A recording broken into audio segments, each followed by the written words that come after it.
Hello, welcome back to Fact Flow.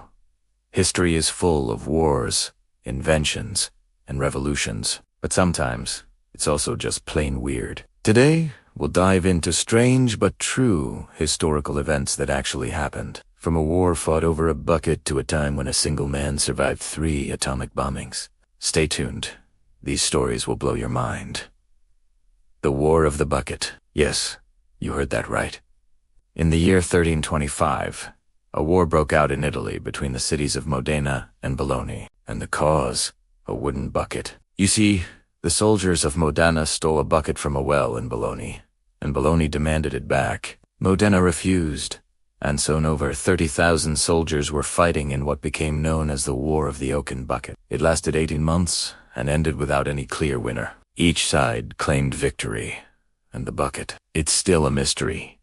Who possesses it today? Perhaps the 2 Italian cities could put aside their differences and work together to solve the mystery. Or maybe the bucket is lost to time, a relic of a bizarre conflict that makes us wonder, how can people go to war over a bucket? The Great Emu War in 1932.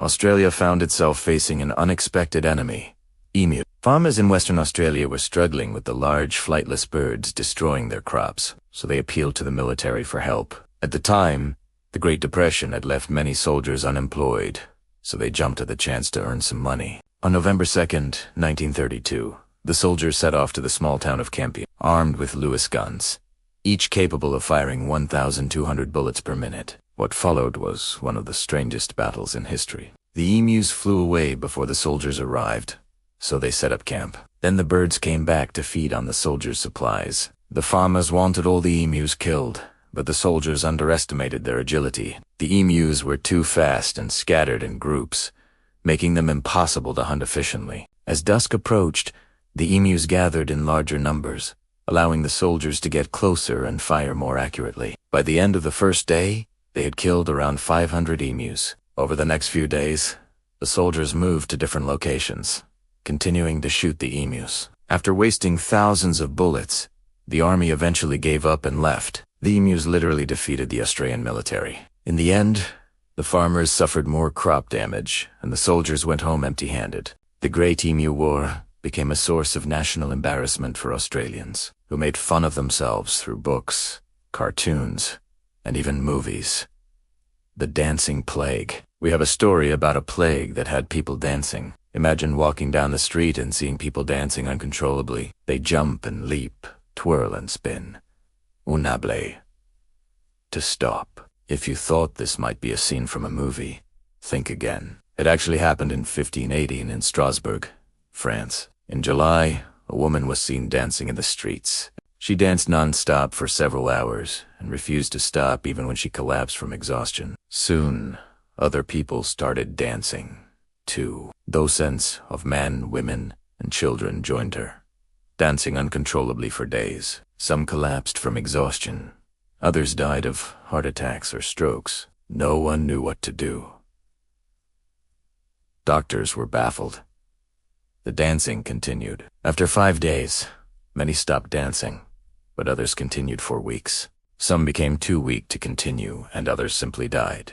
Altogether, around 400 people were affected by the dancing plague, and around 150 died. Nobody knows exactly what caused the dancing plague. Some historians believe it was mass hysteria, while others blame moldy bread. This may sound crazy, but moldy bread can cause hallucinations and strange behavior. In fact, the fungus that causes this is called ergot, and it's been linked to similar outbreaks in Europe during the Middle Ages. Whatever the cause, the dancing plague of 1518 remains one of the strangest medical mysteries in history. Napoleon versus rabbits. Napoleon losing 2 rabbits sounds like a joke, but it's a true story. Napoleon Bonaparte, the famous French general and emperor, once lost a battle against rabbits. Yes, you heard that right. It happened in 1804. After Napoleon signed a peace treaty with the British, he decided to hold a celebration in his estate in Slough. To entertain his guests, he asked his servants to catch some wild rabbits and release them into the garden for a grand hunt. But things didn't go as planned. When the rabbits were released, instead of running away, they charged at Napoleon and his men.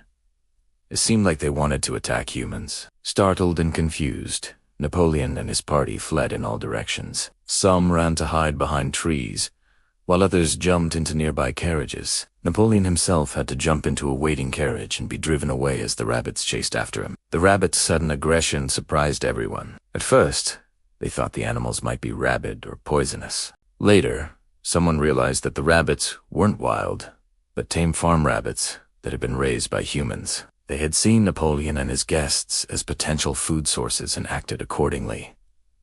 Can you imagine a rabbit rebellion? The Cadaver Synod. Have you ever heard of a pope going to war? Well, not just any pope, but Pope Stephen VI. He went to war against his dead predecessor, Pope Formosus. How did he do it? By putting his dead body on trial. The bizarre incident happened in 897 AD during a time when popes held great power. Pope Stephen VI took the throne in 896 AD, however. He faced opposition from the influential faction of the deceased Pope Formosus. Stephen believed that Formosus had been elected pope under false pretenses and sought to discredit him. So he ordered Formosus's corpse to be exhumed and brought to St. Peter's Basilica. There, he arranged for the dead pope to be dressed in papal robes and placed on a throne in the middle of the church. The corpse was then put on trial for alleged crimes committed during his papacy. These included simony, the crime of selling church offices for money, and perjury. The trial lasted 4 days, with Stephen VI acting as both judge and prosecutor. After hearing the evidence, the corpse was found guilty and stripped of its titles. The body was then thrown into the Tiber River. This bizarre event became known as the Cadaver Synod.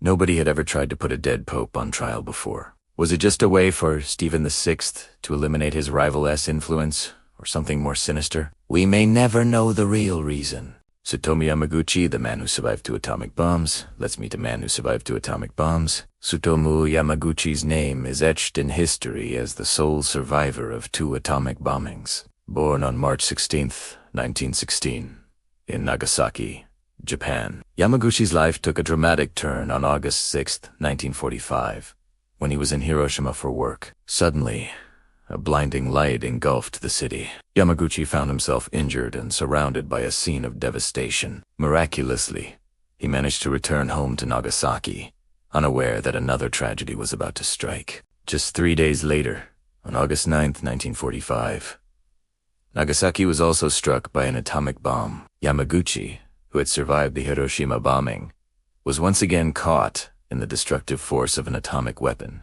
Despite being seriously injured in both bombings, Yamaguchi remarkably survived both of them. He received treatment for severe burns and other injuries, and in 1947, he married and had a son and a daughter. Yamaguchi lived a long life, passing away in 2010 at the age of 93.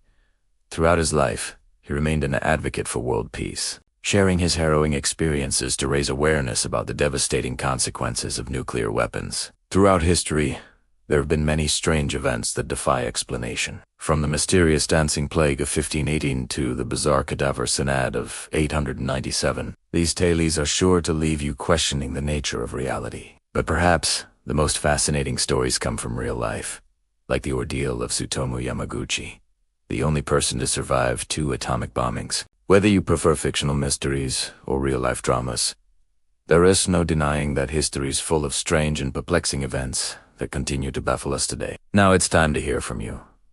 Which of these strange events surprised you the most? Let me know in the comments below. And don't forget to like and subscribe for more amazing stories every week. Thanks for watching. Until next time.